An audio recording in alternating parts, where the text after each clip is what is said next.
basically, I thought it would be good because a lot of people on our channel are used to seeing me a lot because of As a Man Thinketh. But Yanasa TV covers Meet My Neighbor Productions as well, which has its own separate channel too. But and so they're used to seeing me, and I want them to be able to meet the other faces behind some of this stuff that's going on with like the auction. Do you want me to do that to you too?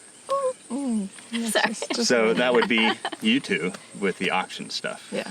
So what I thought we could do is talk a little bit too about, because I read comments from people on the channel when they look at some of the stuff that we've posted.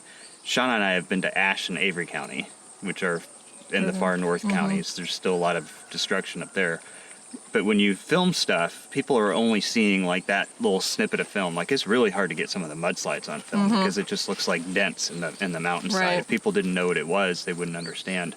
But then, what people aren't grasping is that this is what we're showing on the camera is seen almost around every corner for like a 500-mile swath. Well, I don't know the actual numbers, but I do know that if you follow the mountain chain down through the western rim of North Carolina, Tennessee, Virginia, down into Georgia, that whole area, and then follow the rivers, there's a very large span. I don't know what the numbers are, but it's huge. I've got a friend that's got family in Georgia, and she's been down there for a couple of weeks and said it was really bad. Well, and that's the other thing too, is with the auction, which we'll talk about towards the end of the video. That's going to cover Florida, Georgia, South Carolina, North Carolina, and Tennessee farms in all of those areas. But when we've been out, at least from my experience, when we've been driving around, we've seen like a lot of you go through an area, it looks fine, you turn around a corner, and there's just complete rubble devastation. Water takes the path of least resistance. So. And you've been more south in the southern western counties than we have. What have you experienced out there? So I was also up in Burnsville, in Yancey County, Mitchell County. Just kind of the middle west. Yeah. And then we've been to Candler, Canton. I have a question. Okay. Is there a map anywhere that's showing the actual devastation?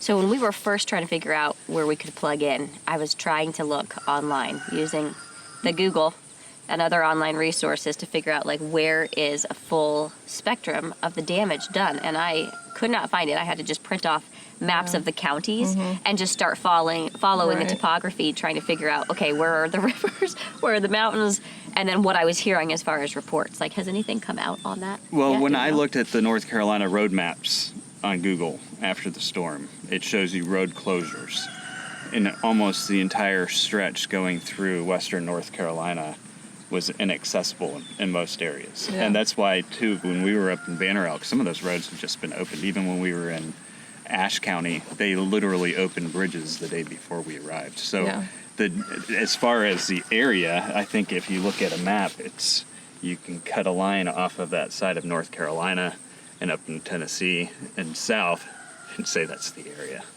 Because it really was that bad. Well, so one of the families I dropped off stuff to, they're in Marion area, and I was looking at some of the other relief aids that are being offered, and her county's not in it.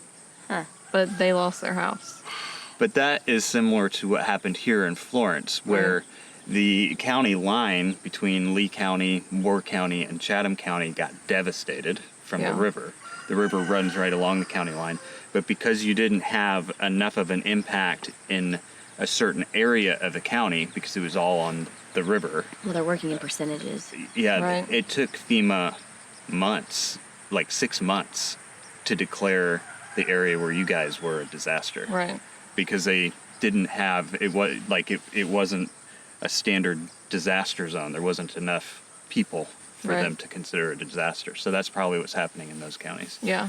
Well, gratefully, though, there are a lot of people, and Ethlyn, you can speak more to this because you've been kind of more boots on the ground in the avenues. There's a lot of civilian, just people movements that are fairly organized that are helping. The Four Hooves, large animal, they're based out of Robbins, not far from here. they've been doing a lot of runs and taking like the side by side and hauling up feed and different supplies to people that don't have access to vehicles. And that's an important point. A lot of people, even when the roads reopen, don't have a car anymore, right? So they don't have a way of getting around, and they're just stuck at their house Yeah. until insurance pays out what their old car was worth, and they find something else that. So there's a mechanic group on Facebook where there are free mechanics that are going and working on cars that That's have cool. been damaged, and I found it this morning. It's a pretty cool group. And then they're posting like what they need and then who can get them supplies, and that's a cool networking group. But yeah, there's still a lot of places that you have to have an ATV to get to. You mentioned you were in Burnsville. How bad is that up there? Some parts you wouldn't recognize anything happened, and then other parts are just still very devastated. 10 plus feet of mud over crops. You wouldn't even know that it was a field that had anything in it.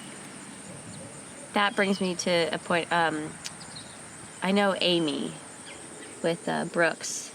I believe they were wanting to get some organization to be able to send soil to farmers, like because they have the compost facility. Yeah. So they're trying to facilitate actually trucking soil in. But you also need to do something with the soil that's already there, like if it's Well, so there's some contamination Yeah.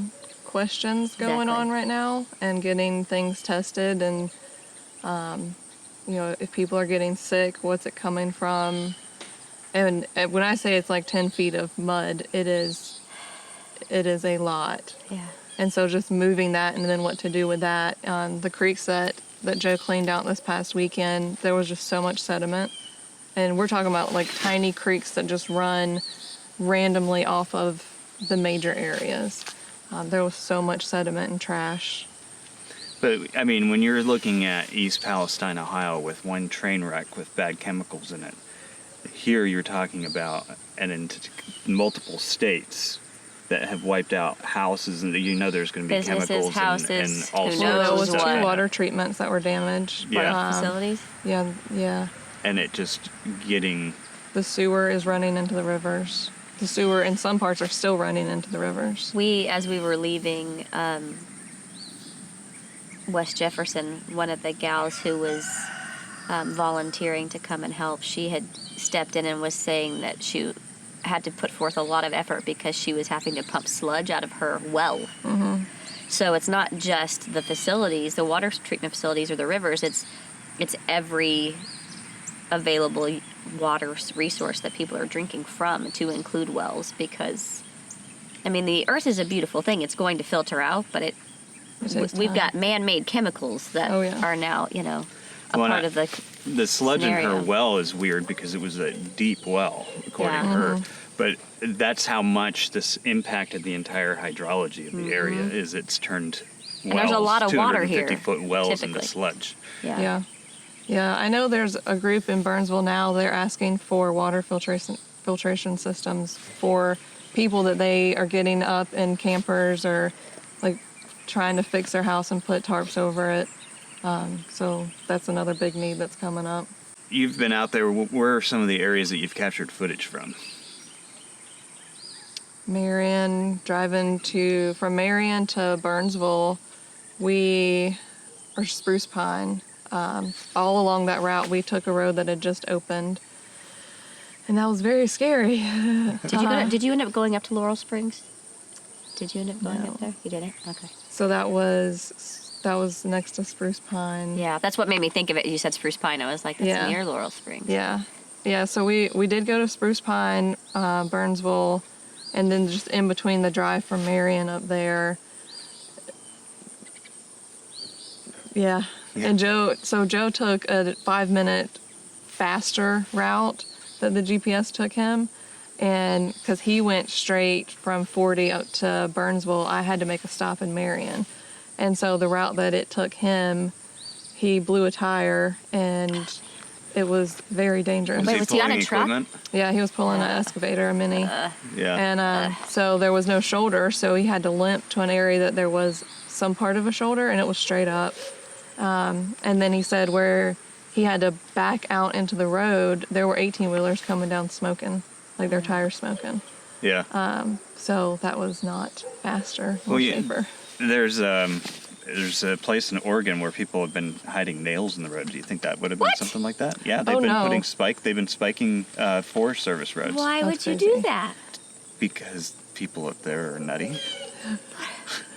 No. Like, there's already trauma. Why add more Oh, trauma? no. He found the rock. There was a Okay. rock It was a rock. lodge Yeah. Okay. that blew the tire. Yeah. Well, I mean, you never know. People do crazy things all the time. Oh, They yeah. do it. You read about it every day. It's unfortunate. Well, and you got to think about the people that if they've been robbed for whatever goods they're carrying. I mean, Yeah. I would like to think better of people, but it Folks, has happened. step up your game. Stop the bull crap. Yeah, really. Yeah. So as far as relief efforts, we've been up there. You've been up there. Between the three of us, we've been to a lot of different counties. Yeah. We've seen a lot of things. I have seen FEMA. I've seen Sharpie signs that say FEMA on them. Mm-hmm. I saw one Red Cross trailer. It was closed when we were there. I actually don't think that was Red Cross. It definitely looked like Red It was Cross. similar. It It just wasn't was pretty actually run Red down, Cross. but they take donations for trailers all the time for their outposts. Besides that, I didn't see anything for Red Cross. We've seen Samaritan's Purse in I've seen a Bright lot of orange that. shirts. Yeah. Yeah. Thank you. They've been just about everywhere. I didn't see them up in Abner thought it was Home Depot. yeah. He's like, Home Depot's here. I was like, no, but close-ish. Yeah. Yeah. Besides that, what other resources are up there, and have you seen more of the other ones that I just haven't? So I've seen FEMA signs, places where they can go and sign up at the facilities, and then we met an inspector at the hotel we stayed at. He was working in Black Mountain, going to different homes, putting color tags on them. But that's the extent of the ones that I've seen. But with FEMA, and you experience this too, FEMA is disaster response. So one of the things that they're doing is they're going and they're helping people with temporary housing, but they're not the actual ones that rebuild the houses. They're right. So I think a lot of the expectations of what FEMA is supposed to do, people don't realize that sometimes all you get is a couple $1,000. Right. Because they're temporary. So then it falls on insurance. Which I haven't heard anybody have success with insurance. Not saying it's not out there. I have not heard. And Yeah. some of them, they didn't have insurance.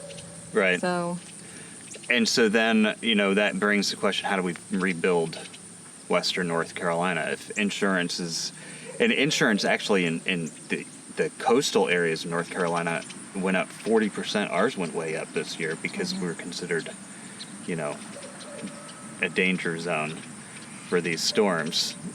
what? Yeah. They passed a bill allowing insurance companies to raise insurance rates 40% in North Carolina before the storm. Inflation. Wow. The insurance companies wanted more, but the North Carolina legislature fought back. They wanted like 100% more. Yeah, they wanted a huge increase on insurance. It was insane. I just changed insurance companies this year and went down. Yeah, well, Wow, lucky gal. yeah, lucky you. I mean, we have farm insurance. I don't know if that makes a difference. It but does. It does. It makes a big difference because you've got it's different zoning and use Okay. purposes. Because we have farm insurance too. But even then, I think our insurance went up. The valuations also go up.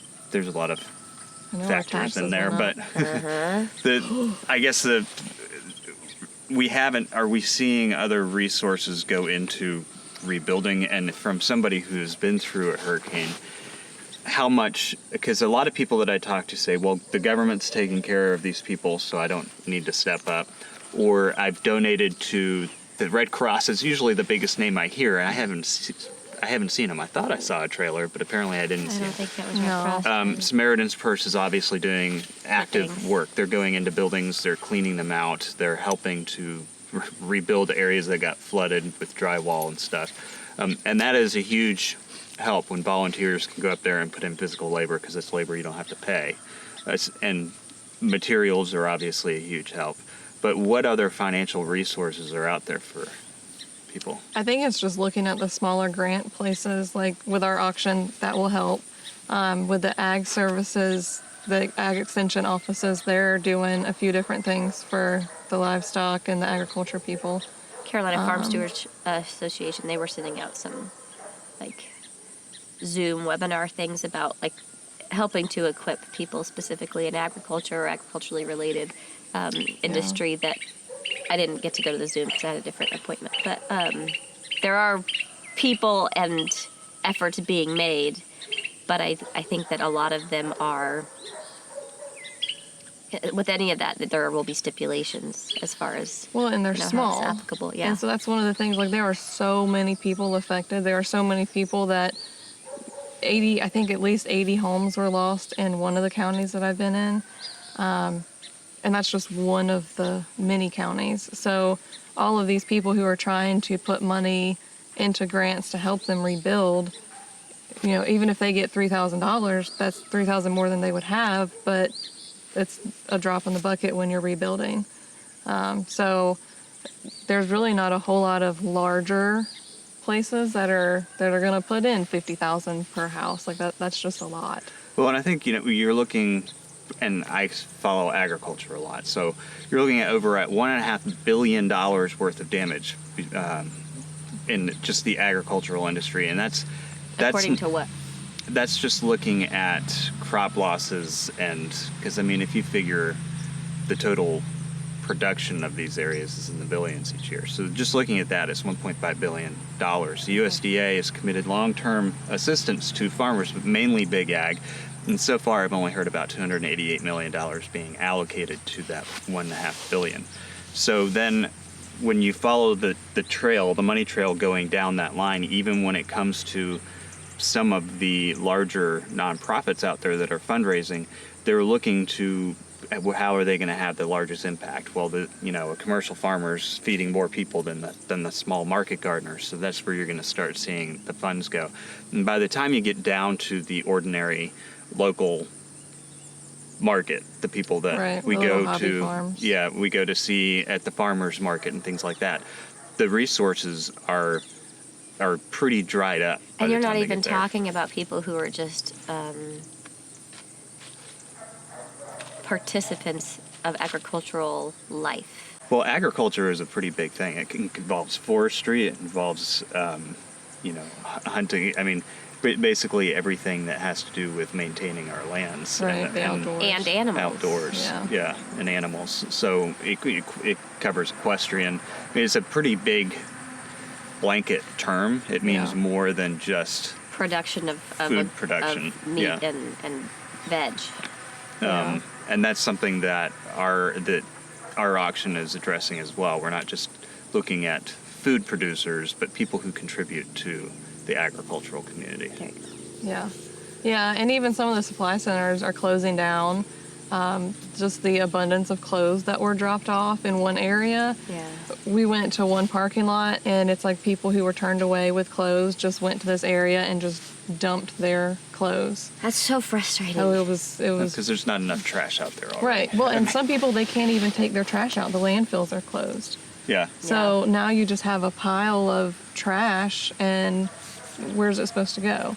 Throughout North Carolina, you just have literally dumps on the side of the road. Yeah. That was, like what you were saying, whenever you drive through an area and 1 minute it's totally fine, you turn left, right, or anywhere along a river, basically. Right. And it's just devastation. Yeah. And that is something we saw pretty standard. And then even places that were a little more clean and tidy, typically, you see these huge masses of discard and not even just like they're cleaning out houses or they're cleaning up the debris from the whatever, but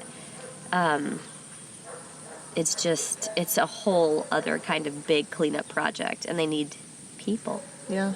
And they need resources, financial resources. And so on that note, with us trying to facilitate a benefit auction for them, we've gotten a little bit of headway as far as people wanting to participate in the giving side. And maybe we should talk about that for a minute. Yeah, so with the auction, since we've announced it, which was not too long, it's only been a little bit. Like We've had days? several people donate to the fund, which is one way to support what we're doing, is just to donate directly to the fund. Right. And we have a cash fundraising goal. And then we've had several people come through the website. A local farmer donated right near us, donated some pork that will be auctioned off. An artist donated a painting. I know that the National Western Stock Show has donated some pretty awesome seats, and you get to pick your The date National Western Stock Show. to Yeah. the National Western Stock Show right behind the chutes. So I might bid on those. Yeah. I have a list of things I'm going to be bidding on. But Well, and you've yeah. been out collecting stuff. So what kind of things are we looking at going into the auction? So I have a lot of the local body workers, chiropractic. There's some gift cards that I haven't put up yet. We've got a lot of stallion auctions in there. There's some AQHA cow, horse, and cutting stallions. There are some big ones, and I'm excited for that because they're on my list. I've got some that I'm doing. People are sending me money directly where they don't have a business or item to donate, and so I'm taking. Like one lady this morning sent me money. I'm going to take her money and I'm going to buy a gift card with a business in Western North Carolina that was affected. That's exactly where I was going next. Yep. Yeah, and so I'll buy a gift card for the business that's been affected. They're still operating, and then we'll auction the gift card off. And so for us, I think it's a great way to put it threefold back into it because I'm giving them money for the gift card. Whoever wins the gift card hopefully will spend more than the gift card, which then will put more money in their pocket.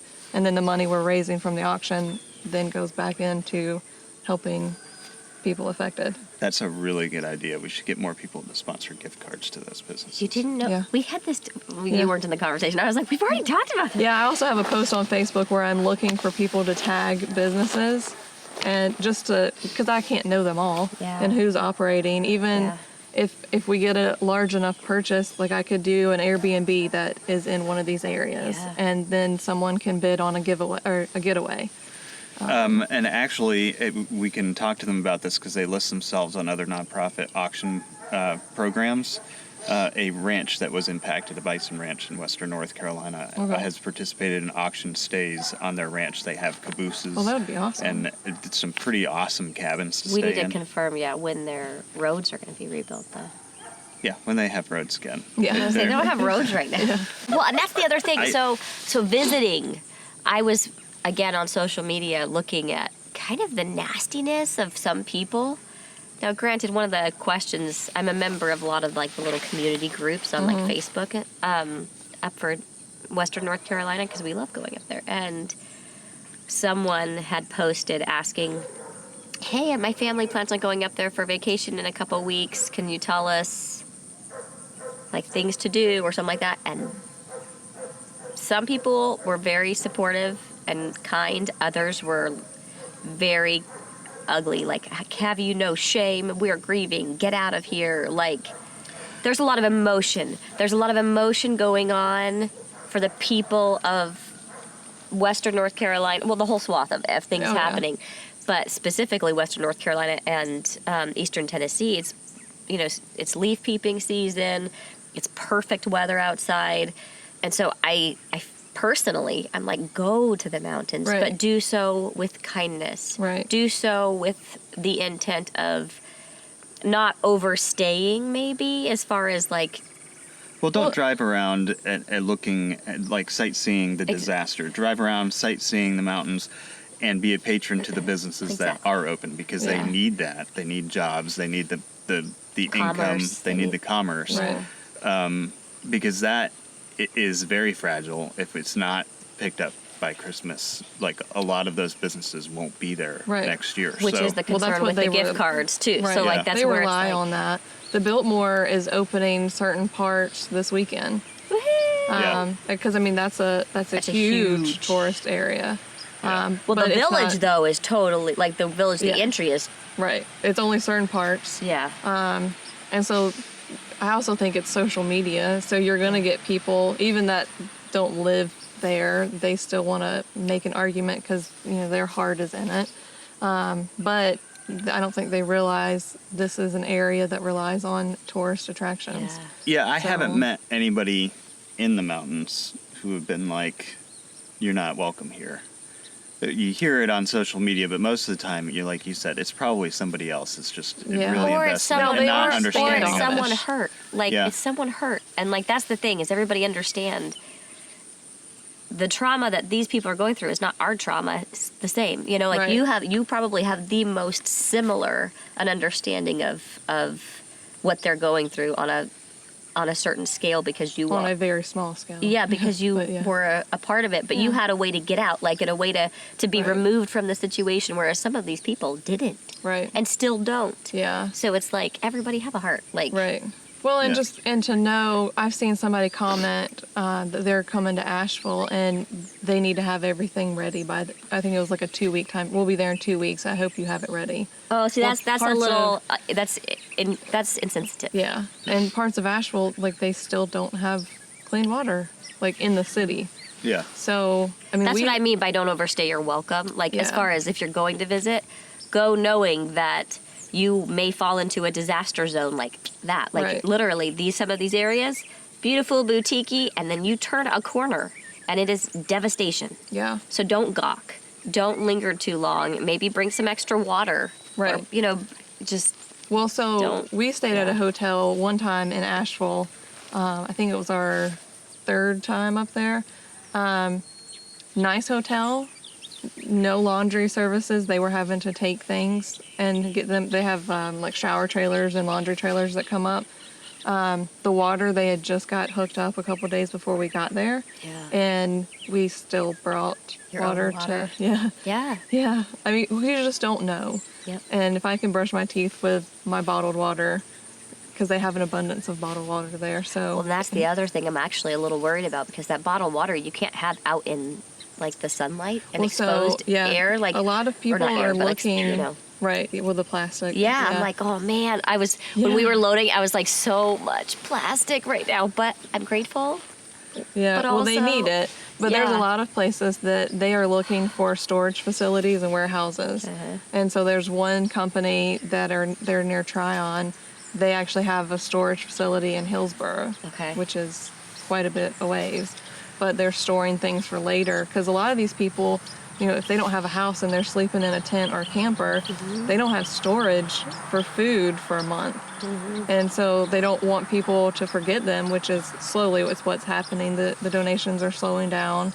But it's because of what you're saying, because there's nowhere to store it. Right. So it's becoming a burden for those trying to help, which trickles all the way full Right. circle. And like Shatley Farms, Christmas tree company, was opening up their warehouses because it's not Christmas yet. Yeah. And people were storing in there. But what's going to happen when we hit Thanksgiving time in just a few weeks? They're going to be Right. Bustling. it's going to either impact their business, which brings a significant amount of economic growth to the area, or that stuff is all going to have to move again. Yeah. So Stephanie Johnson, she's running the Roses parking lot in Burnsville. Okay. And they're looking for something inside, or she does a live thing every day and does an update, like a large tent, because she's going to be there for the long haul. And so they've been looking for storage facilities and just where they can still operate every day to get people what they need.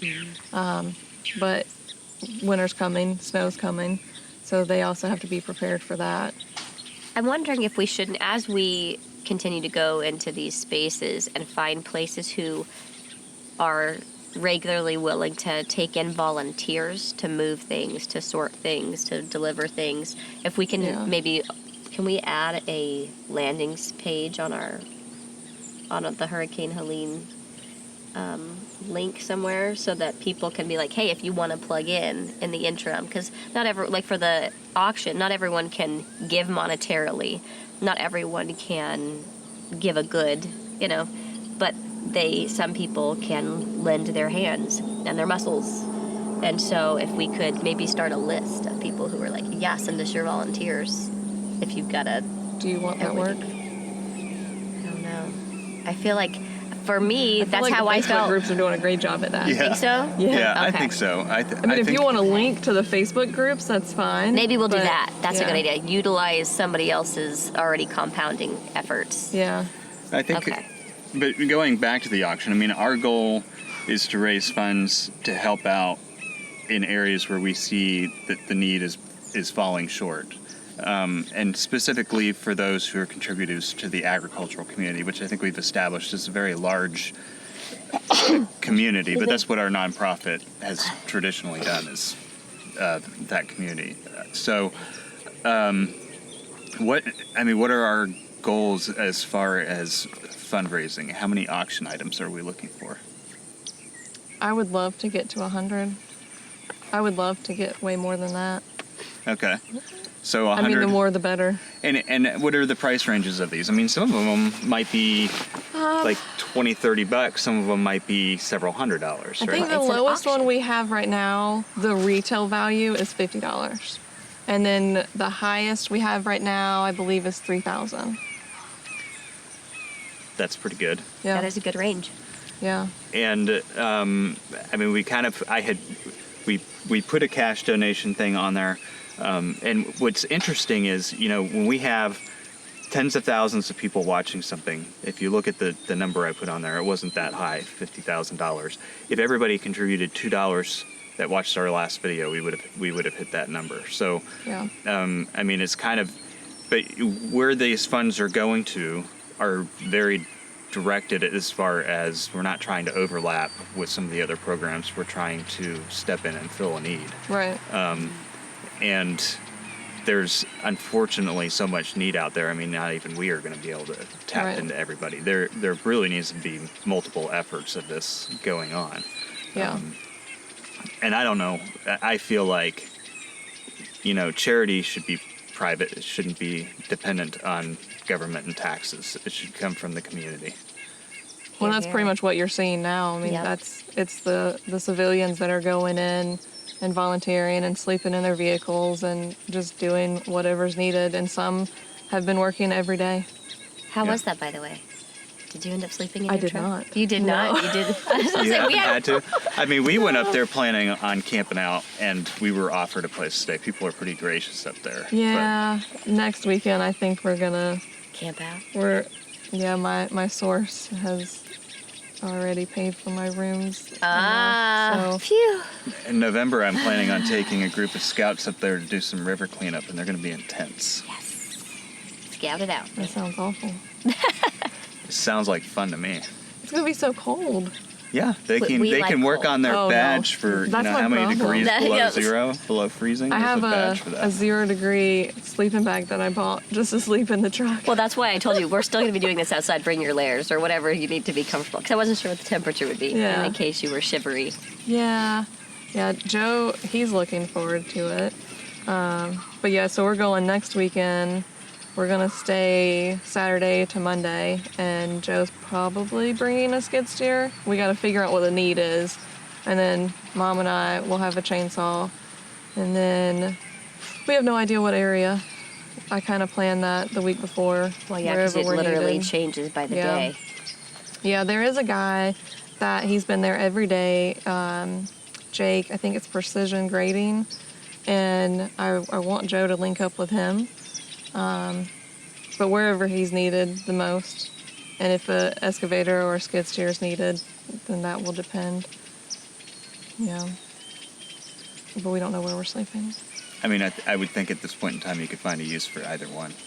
Bring them Yeah. both. Sure. Yeah. Yeah. That's just, I'm sure Joe's company would love that. I know it's One day we'll own our own skid steer and it won't matter. Yeah, I'm keep waiting for thinking somebody that. to donate one. Yeah, I was gonna say I keep thinking that someday we'll have Yeah. equipment. I would love that. So then this auction, we're doing it. It's an online auction, so people whoever, anywhere, can bid on things. It'll be from And donate things. Yeah, and donate things. It'll be from December 5th through 7th. Is that correct? 6th through the 8th. 6th through the 8th.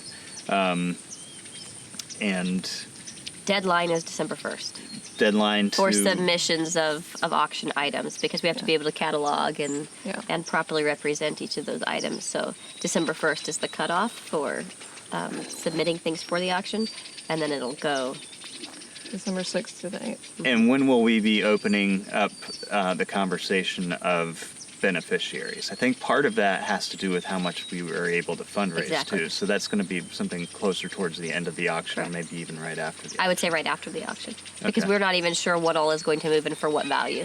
So, I mean, people are welcome to submit needs now. If they are completely devastated, then sure, go ahead and submit yourself. Or if you know someone who is in a severe need, then please submit that, because you should. I already have a list, yeah. Yeah. And there's people who will not apply themselves, and so I've talked to a couple people that they want to apply for others, and so I think that's a great thing. Well, that's the thing about mountain people too, is they don't like to ask. Yeah. Even we didn't want to ask for help, and y'all helped. Yeah, they might be You didn't have a choice. shivering from hypothermia and dying. I mean, there have been a lot of children, kids, people have died from hypothermia since the storm. They're not being included in the numbers. Why aren't they being included in the numbers? Because it's not the cause of death. It was not the direct effect of Sounds like Helene. COVID all over again. Yeah. You're going to edit all of that out. The No banning. the point is that they will be in dire straits and still not ask. We have to go up there, identify, and just... So last weekend when we were there, we were in a holler just helping the creek. There was just landslides, and the dirt road going up was just damaged, and the creek had kind of jumped the dirt road and was washing out the road and then other people's driveways. So we were helping with that. And there were people that were coming out that needed help, and so I would talk to them, but they thought we were charging. And I was like, no, like, we're here to volunteer. What do you need? If we can help, we'll do it. Yeah. And so that was one of the big things, is like, we're not charging. But then even a couple people, they were just like, oh no, it's okay. And so I kind of have to force my way into, like, we're helping you. This is happening. Yeah. And then when I worked at Silverado's doing the distribution center, there were people, you know, I only need like one bag of cat food. He'll be fine. Or if you have this particular dog food, like the small bites for like a Chihuahua, someone had a Chihuahua and a Husky. Well, they're going to eat two different types of food, and we had plenty of food, but they don't want to ask. And so once I started asking, you know, what kind of dogs do you have? How many cats do you have? You know, whatever the need is, I just go in and I get the wet food and the treats and scratching post and whatever, and then I bring it back, and like, they were just so happy. They're not going to ask for that. Yeah. I wouldn't want to ask either, to be honest with you. Yeah, but also we all have animals, and we know how they are whenever they're like not comfortable. Well, and I even had somebody reach out 2 days ago. They have a family that they're looking for. The cat has kidney disease, and so they need special cat food. Yeah. And even one of the ladies I talked to at the distribution center, she is giving her dog Benadryl because it's allergic to a lot of the food, but they don't have she's taking what she can. And so there is a need for the specialty foods, and I know some people just don't see the point in it. But I mean, even people have allergies, and we have to work through that. One of the issues with people is the people with celiac disease. Yeah. Well, they have to be very careful about what they get. Contamination. Yeah. So there's a lot of special needs that are kind of being overlooked. And so, I mean, I would love to take up special kitty food.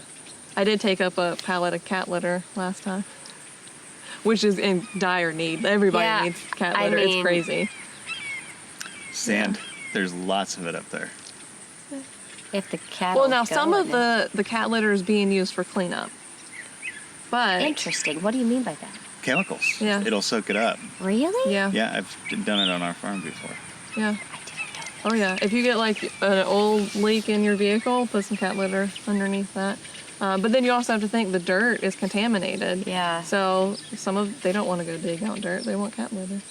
Interesting. Yeah. Yeah. So. But a lot of the dirt and soil is contaminated. I mean, it is beyond comprehension, I think, for a lot of people. Yeah. Yeah. Is this good? I think it was good. So we'll have more information coming out on the auction as it gets closer, and we'll keep posting updates and footage. They can get updates from you. Do you do stuff on Boss Mayor on Facebook? It's on my personal page. Oh, okay. So never mind. No, I mean, they can follow me. Is Yeah. that public? You usually do the public ones, right? Yeah, it's public. So they can, it's Ethelyn Churchwell. You can follow me. And then the website, if somebody wants to donate specific for me to purchase a gift card, I mean, just email. I'm okay. Ethelyn at meetmyneighbor.org. Yes. It's on the notes, and it's actually your contact information and my contact information are on the hurricane relief page of the Meet My Neighbor website. So there's ways to get in contact with us. Right. And that's, I mean, the gift card idea is fantastic Yeah. because, I mean, could you imagine $500 for some of these small businesses that are out there right now? Yeah. Well, and I'm still looking for small businesses that are operating in the affected areas. So I want to be included in that, yeah. Yeah.